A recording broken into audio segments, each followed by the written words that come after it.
Super power नहीं कहता था, अमेरिका सुपर पावर है, रसिया सुपर पावर, अब सिंगापुर से सुपर पावर आए हैं। तो अब नीतीश कुमार जी को कुछ लगता है बुद्धि देंगे। भाई थे जेपी के नाम पर पेंशन ले रहे हैं, उनको तो शर्म लगना चाहिए कि अब उस किस नाम का पेंशन ले रहे हैं।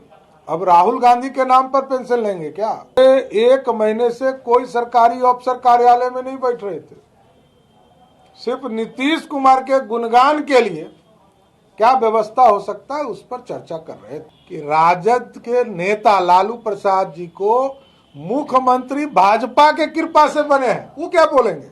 नमस्कार, वशिष्ठ न्यूज में आपका स्वागत है। मैं हूं अनुराग। बिहार में नेता प्रतिपक्ष बिहार विधान परिषद के सम्राट चौधरी ने महागठबंधन की सरकार पर बड़ा हमला बोला है। सरकार को उन्होंने कहा है कि लगातार सरकार जो है महागठबंधन की सरकार है, नीतीश तेजस्वी सरकार पुरानी वैकेंसी को खत्म कर रही है, यानी जो पुरानी नौकरियां थी उन्हें खत्म किया जा रहा है। गंभीर आरोप लगाया है सम्राट चौधरी ने। क्या कुछ कह रहे हैं सम्राट चौधरी, सुन लीजिए आप। कि हमारे हजारों दिव्यांग अपने मांगों को लेकर गांधी मैदान में धरना दे रहे हैं।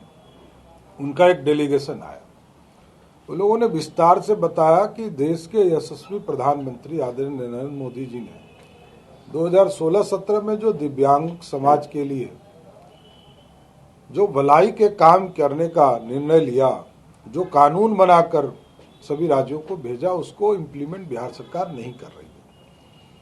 पेंशन योजना है, बिहार में सबसे कम पेंशन दिव्यांगों को मिल रहा है, जबकि उत्तर प्रदेश में वही 2000 रुपया पेंशन प्रत्येक माह मिल रहा है। ये चिंता का विषय है, सरकार को संज्ञान भी लेना चाहिए। और कई लोग आए जो रोजगार से संबंधित हैं, जैसे लगभग 6776 लोगों की नियुक्ति होनी थी इंजीनियर के तौर पर, और वो जो है उसको रद्द कर दिया गया। सरकार ने स्वयं रद्द कर दिया, क्योंकि ये वैकेंसी पहले से चलते आ रहा था। तो अब सिर्फ दिखाने के लिए, और सिर्फ ये नहीं रद्द किया, इसके साथ साथ 13,000 लोगों की बहाली होनी थी कर्मचारी चयन आयोग के माध्यम से। उसमें से मात्र 11,000 लोगों को बहाल किया गया। उसमें भी 2,000 लोगों की नौकरी नहीं दी गई, जबकि सबका प्रशिक्षण हो गया, सबका जांच हो गया, सबसे टाइपिंग करा लिया गया, और उसको नौकरी नहीं दी गई। उसी तरह कई विभागों के पद को जहां सृजन करने की बात आ रही थी, तेजस्वी यादव ये कह रहे थे कि हम पद सृजन करेंगे और बिहार के नौजवानों को नौकरी देंगे।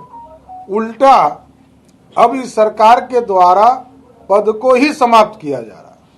तो रोजगार भी एक बड़ा चिंता का विषय आज नौजवानों के लिए बनता हुआ जा रहा है। और एक ज्वलंत मुद्दा उठा है कि जो सरकार में कांग्रेस शामिल हो, उस सरकार के खिलाफ करने वाले पेंशन योजना, जो जेपी के अनुयायी थे, जेपी के नाम पर पेंशन ले रहे हैं, उनको तो शर्म लगना चाहिए कि अब उस किस नाम का पेंशन ले रहे हैं। अब राहुल गांधी के नाम पर पेंशन लेंगे क्या? तो जिसके खिलाफ लड़कर पेंशन उठा रहे हैं लालू प्रसाद जी, नीतीश कुमार जी, और वो दोनों तो मुक्ति दे, पेंशन छोड़िए। पिछले 1 महीने से कोई सरकारी अफसर कार्यालय में नहीं बैठ रहे थे, सिर्फ नीतीश कुमार के गुणगान के लिए क्या व्यवस्था हो सकता है उस पर चर्चा कर रहे थे। समाप्त हुई, बिहार के लोगों का भला तो नहीं हुआ, बिहार को लोगों को मुक्ति मिली कि अब झूठ मूठ का ये जिले का यात्रा नहीं करेंगे। तो बिहार की सरकार से पूरा विश्वास उठ गया, और अब तो पता ही नहीं चल रहा कि मुख्यमंत्री कौन है, कि सुपर मुख्यमंत्री को चीने कि मुख्यमंत्री को चीने, या सिंगापुर से जो आए हैं उनसे पूछ के ही लोग कुछ बताएंगे। क्योंकि मुख्यमंत्री कहते हैं कैबिनेट एक्सपेंशन होगा, उप मुख्यमंत्री कहते हैं कि कुछ नहीं होगा। आज हमने पेपर में पढ़ा कि 1 सीट मिलेगा, पता नहीं चल रहा है कि कांग्रेस 3 में है कि 13 में है। तो सारी स्थिति बनी हुई है। हमको लगता है अब सुपर पावर, नहीं कहता था अमेरिका सुपर पावर है, रसिया सुपर पावर, अब सिंगापुर से सुपर पावर आए हैं, तब नीतीश कुमार जी को कुछ लगता है बुद्धि देंगे। के लोग ये कह रहे हैं कि लालू जी का नाम ही काफी है बीजेपी को सत्ता से उखाड़ने के लिए। देखिए, लालू जी बहुत बार लड़ चुके बीजेपी से, और लालू जी स्वयं ही उन राजद के नेताओं से जाके पूछिएगा कि राजद के नेता लालू प्रसाद जी को मुख्यमंत्री भाजपा के कृपा से बने हैं, वो क्या बोलेंगे? लालू जी की ही उत्पत्ति भाजपा के कृपा से हुई है, तो उनको क्या बोलने का अधिकार है? और वो बालू माफिया को बढ़ावा देने का काम। क्या उपेंद्र कुशवाहा बीजेपी के संपर्क में हैं, उस तरह का बयान दे रहे हैं?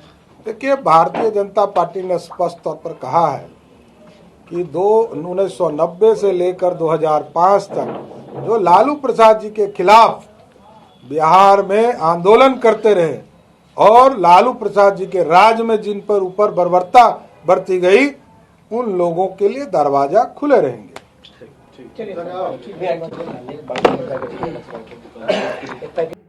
सुन लिया आपने, समाधान यात्रा पर तो टिप्पणी उन्होंने की ही, साथ ही साथ आरजेडी पर भी तगड़ा हमला बोला।